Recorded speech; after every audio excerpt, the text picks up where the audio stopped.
Okay, today we are talking about how to do impossible things. And by impossible, we mean things that just feel really, really, really hard. Maybe the thought has come to your mind, like, I literally can't do this. And maybe it's something that you feel compelled to do, like you feel like, I really, like, this feels like a calling of mine, or it feels like I'm being pulled to this thing. But it also feels completely impossible, either with my situation or with my skill set or just the circumstances, or because you don't know how to do it. Whatever it is, it feels impossible. This can also apply to things that have been thrown upon you, things that feel like they shouldn't even exist, really, really difficult challenges. That is what we're going to discuss today. And the first thing that I just want to say to you is that you have done impossible things before. Your life has been full of situations that you couldn't control, that you got through, and maybe you did a really great job at getting through, or things that you've learned that you had never done before, and you did it. You overcame the thing, the fear. You got the job, you had the baby. Things feel impossible to us when we haven't done them before. But we're going to talk more about doing impossible things. So this episode is really for the person who feels like they're in the middle of doing something impossible or trying to work up the courage to do something that feels impossible. So the first thing that I want to offer you is that there's an emotion that comes that makes impossible things possible. Possibility is actually like a feeling in your body. It's a lot like belief mixed with excitement and maybe a trust in you and in the universe and in God. And all of those combined together, I think, create the feeling of possibility. And when we have that feeling, that emotion, then it makes the hard thing actually possible. So I know there's a difference between something being done and something being done well. But I just want to offer to you that it's okay for you to do something and not do it well. And that really very likely the reason that you think this thing is impossible is because you think you have to do it well, or you think you have to do it perfectly. You think that in order to get this thing done, it has to be done right. And if you don't do it right, then that means you will have failed. But I just want you to know that it could be that you finish this thing and you feel a little bit embarrassed about the way that you got through it, but you still got through it. So I think sometimes when we think things are impossible, what's really actually impossible is to get through life unscathed, or to do it completely perfectly the first time through without anybody's feelings getting hurt, any negative emotions, and any negative repercussions. Like, what's not possible is just doing life with zero uncomfortable things.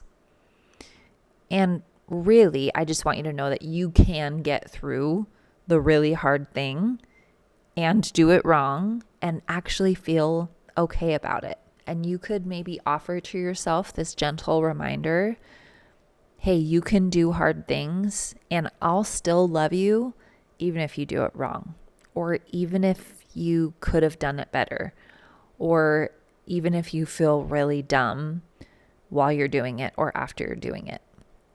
I think when we are kind to ourselves, it makes impossible things feel a little bit more doable. So there's a lot of nuance to the word of impossible, because we actually really don't know what is possible until we try it and succeed. Like, somebody might not know if it's possible to make $1 million in their industry, and if they don't make $1 million, they still don't know that it's not possible.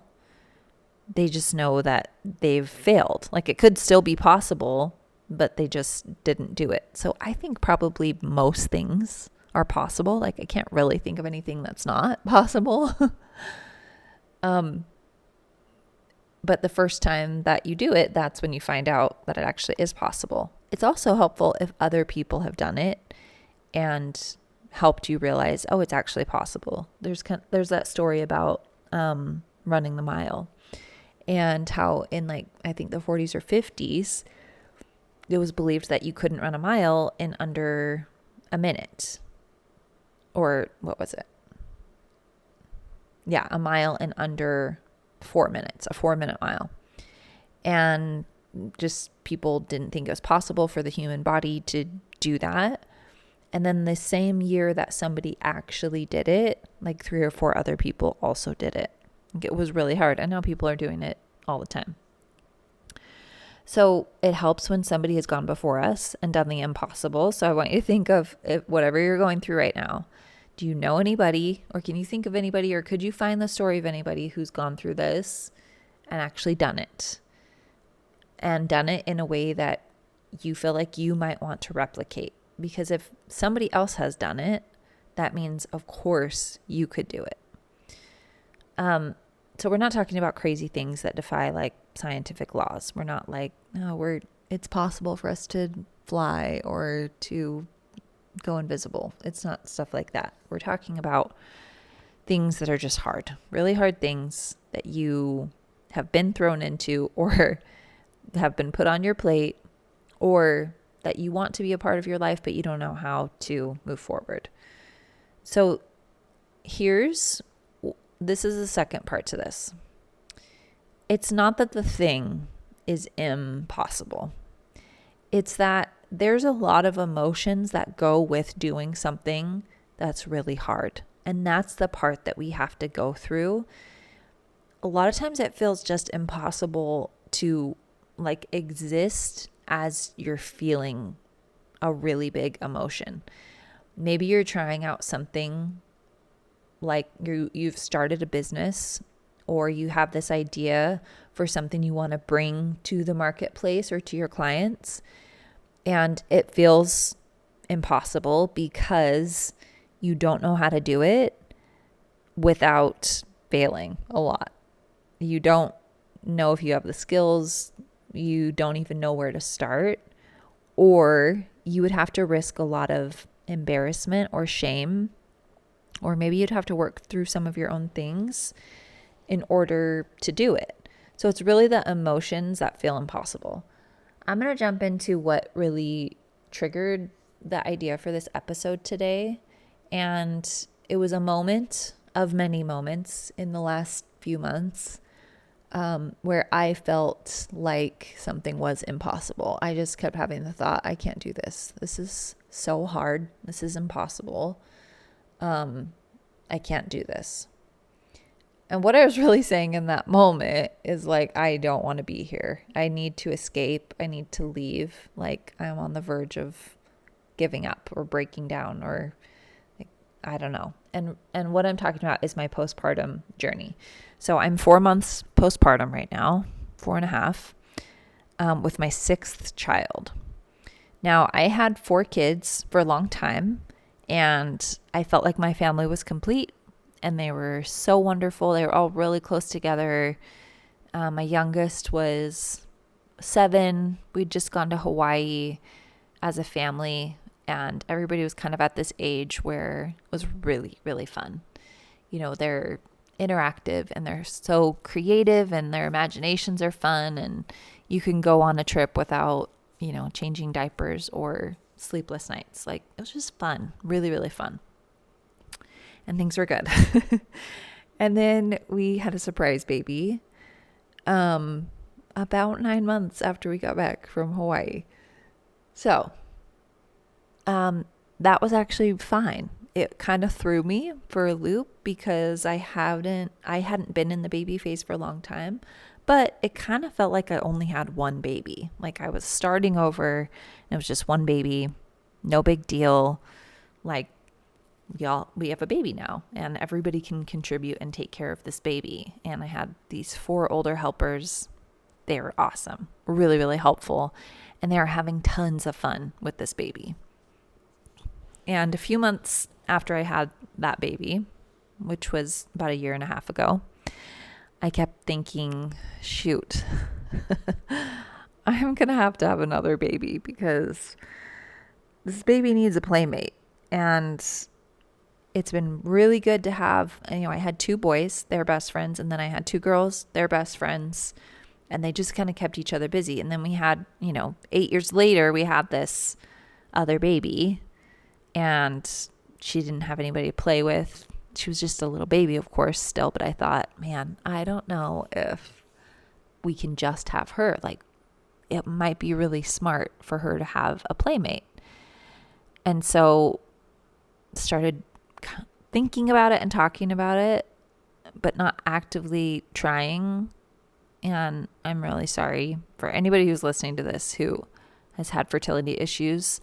I have the opposite problem where I have a hard time not getting pregnant. So I'm just very fertile, which is a great thing, but it's also hard because you can't just keep having babies. Anyway, pretty quickly we got pregnant with this other baby. And so my 2 babies are 15 months apart. They're really close to each other. And the last 4 months have just felt really, really, really hard. I feel like 3 reallys was necessary. It has felt impossible between not sleeping, literally just not sleeping. This kid is the worst sleeper. I don't know why. He's up every 1.5 to 2 hours. It's driving me crazy. Has been driving me crazy for 4 months. I'm older than I was when I had the 4 younger ones. And now I have 2 babies, and it feels almost traumatic to me sometimes. I'm getting out of the fog, which is why I can actually talk about it. But for a while, it just felt like I am lost. I don't know who I am. I don't know how to do this. This is completely impossible. And it didn't matter that I had already done it before, with 2 babies close in age, because I had done it. It just felt like I don't want to do it. So I think that's probably a good lesson for all of us to learn, is like when our brain offers us the thought, I can't do this, or this is not possible, I can't go through this. Maybe the truth is like, I don't want to go through this. This is really difficult. So really what we're doing is we're resisting the circumstance. We're fighting against the circumstance. And our brain is trying to find like any way out. And it's funny, as if you're a mom, you understand this.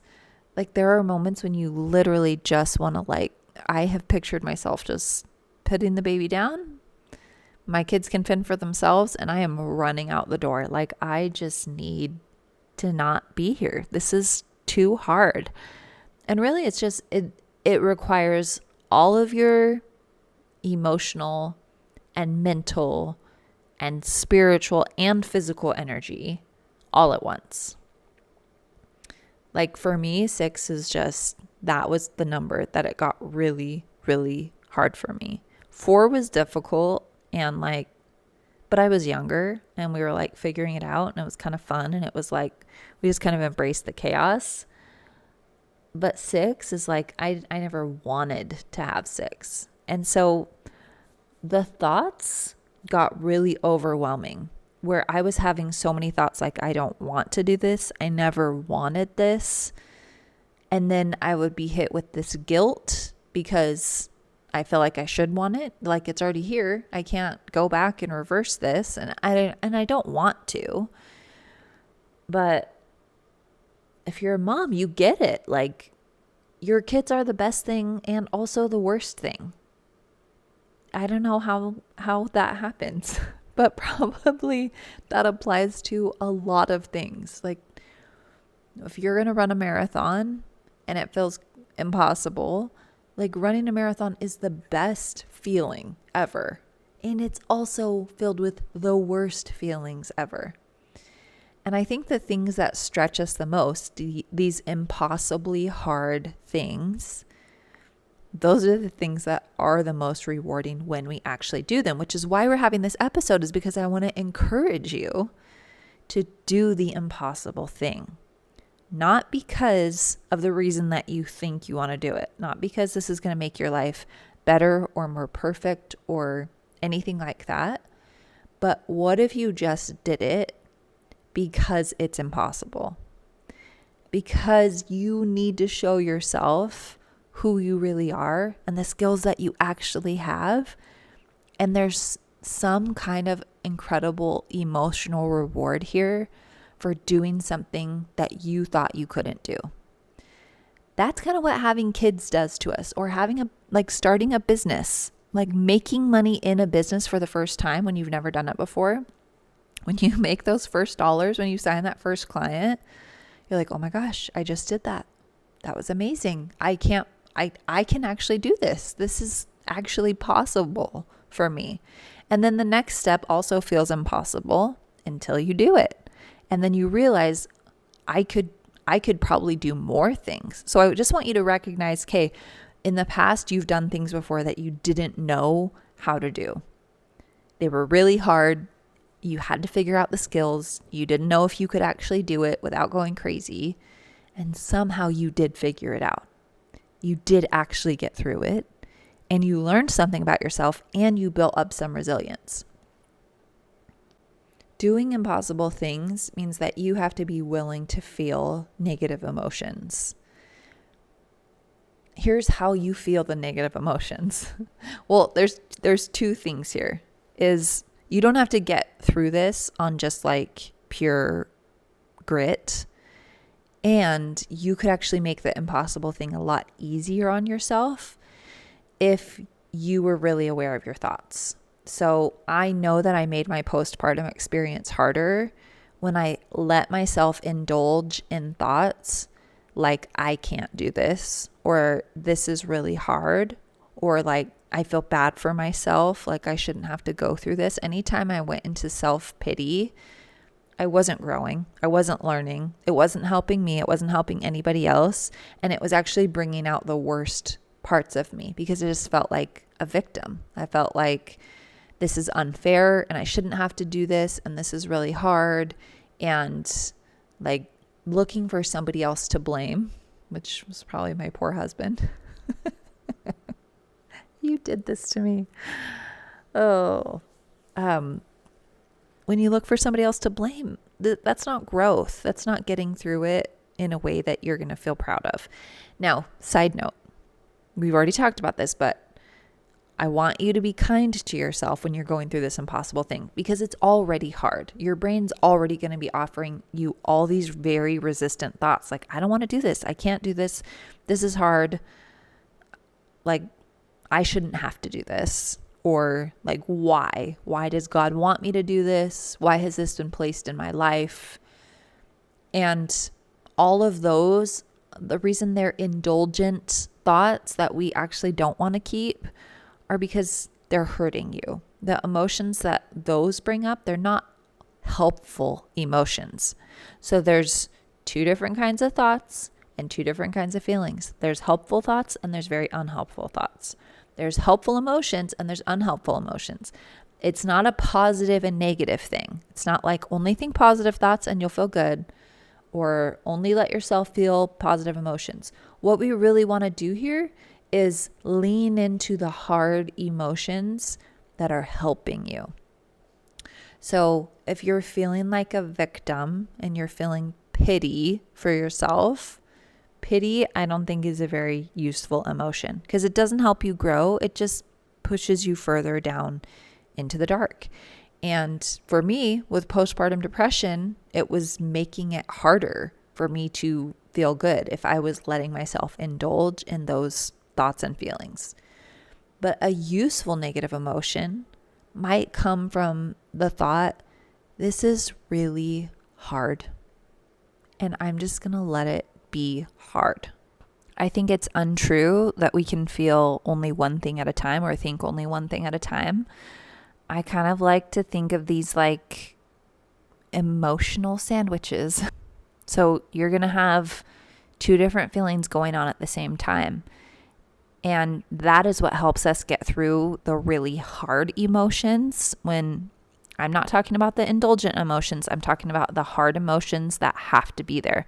So if you're taking a leap and you're doing something scary, you will be feeling fear. And that's a really normal feeling to have. We're not going to try to push that out because that makes it worse. We're just going to allow fear to be there. Just going to say to ourselves, I'm just going to accept that I'm afraid. It's okay that I'm afraid. And I can feel fear. And if I looked in my body for where it is, it's kind of in my stomach, or it's in my gut, or it's in my shoulders, wherever it is, where it feels tight or where it feels tense. And I've taught you this before, but go back and listen to How to Feel Your Feelings. How to Feel Anxiety is like a few episodes back. That teaches you how to feel any emotion. But find it in your body. Put your hand on your stomach and say, I'm feeling fear and it's in my stomach, and I'm going to let that fear be there. Automatically, that's going to calm it down, but it's not necessarily going to go away. And the fear is going to keep coming up because you're going to keep doing things that scare you and that are hard. So we really can't push out the fear. Instead, we're going to make a sandwich with it and we're going to wrap it in another emotion. Because there's other things that are also true here. Like, you're afraid, but you're also doing it anyway. Like, you could feel proud of yourself. I'm feeling afraid and I'm feeling proud. I'm feeling afraid and I'm feeling hopeful because I believe that it's possible that this could work out. So our brain likes to focus in on the thing that feels dangerous to us, the thing that is negative. But there's always something else in the picture. Like, there's a reason you're doing this hard thing. And whatever that reason is, it can bring up some actually really good emotions, really powerful emotions. So you could go in with big emotions, powerful fear, and also really powerful trust and peace. I want you to know that all those things are available to you because you're a human. And one of my very favorite affirmations for myself over the years has been, my body is a safe place for any emotion. If you're willing to feel these feelings, you can get through anything. You can do the impossible thing. There's not really anything that could take too long or be too hard for you to accomplish it. I honestly, truly believe that. If you want some help, reach out, get help from somebody, sit with somebody, talk to them, write it down in a journal, see what emotions you're having. Go look up an emotional chart. There is no reason for you to do this all by yourself. Even though you're going to feel lonely sometimes, you can also feel like people are around you. You can feel seen and heard and understood. There's another emotional sandwich. We're just making this big old sandwich with lots of feelings. And life is this rich experience when we're willing instead of when we resist. Anytime that we resist, that's when something feels impossible. So you've got to give in to wherever you're at right now, which might mean that you admit to yourself you're having feelings that you don't like. You have to be willing to feel the feelings that feel like they're not you, or like they're going to crush you, or like if you feel them, you will become them, like shame or embarrassment or this struggle. If you're willing to feel any emotion, that's when it will pass. I just want to promise you, however you're feeling right now, or when you're doing a hard thing, it will not stay like that. This is not permanent. And trusting that will also help you get through it. And then on the other side, you're going to be able to help somebody else who's also going through these hard things. So if you can kind of imagine yourself going through this thing, instead of picturing yourself like just having to push and push and push and give all of your strength and all of your energy to get through this, I want you to imagine yourself letting go and surrendering and allowing your body to be filled with fear or to be filled with stress, and not pushing back against it, but just saying, okay, I'm feeling stressed. My Even if it's a really intense emotion, like you can get through it. You can sit there. It can make your body shake. It can make you sick. You might throw up like with a really intense emotion. That can definitely happen. But just let it. If you allow these things to happen, then they don't overcome you. You don't have to push through these things. You could just say, I'm feeling like if you have this really impossible goal to like get in shape and you're completely out of shape and every morning you have to wake up and you have to go run outside and it's cold and nobody's out there and you feel totally depressed waking up at 6 a.m. because you didn't get enough sleep the night before and nobody supports you in this and it doesn't feel like you're making any progress, but you decided that you're going to do this, you're going to wake up every morning feeling like this is impossible and it's not working. And whatever that feels like in your body, if you just said, hey, I'm going to wake up and I think I'm probably going to feel pretty crappy when I wake up, and that's okay. I'm going to do it anyway. You can still do impossible things while feeling these feelings. It's just easier if you let yourself feel them instead of pushing back and resisting them. But if you wake up every morning and you're like going for a run, you're like, just be positive, just be positive. I can do this. This isn't hard. Like, I'm going to be one of those people who can do it. The ability and the willpower and like the grit to just like say that to yourself every morning. First of all, it's not necessary because you don't have to feel good to do the thing that you told yourself you were going to do. But also, like, it's not helping you and it will only last so long. You only have a certain amount of like willpower to be able to get through these things and like keep telling yourself this.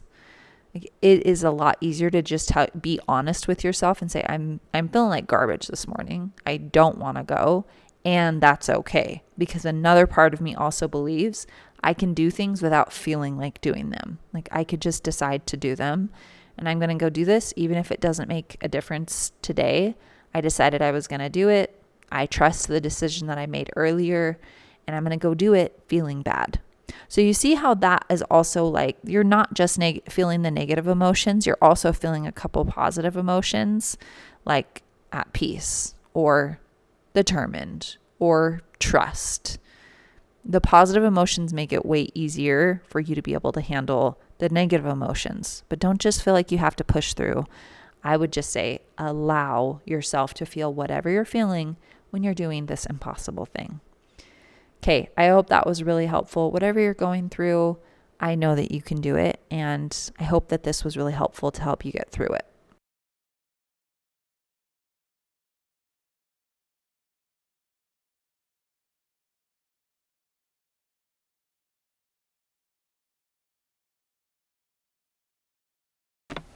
I am so glad we got to hang out today. Wasn't that fun? I want to tell you about 3 ways that you can get deeper relationships, better confidence, and happiness today. Number 1 is you can visit me on Instagram. I'm always on there leaving my best tips and tricks for becoming the person that you were always meant to be. Number 2 is you can go to thoughtbosscoaching.com and sign up for my emails. And number 3, if you're ready to get into it and actually change things for good, the very best way is to book a consultation with me.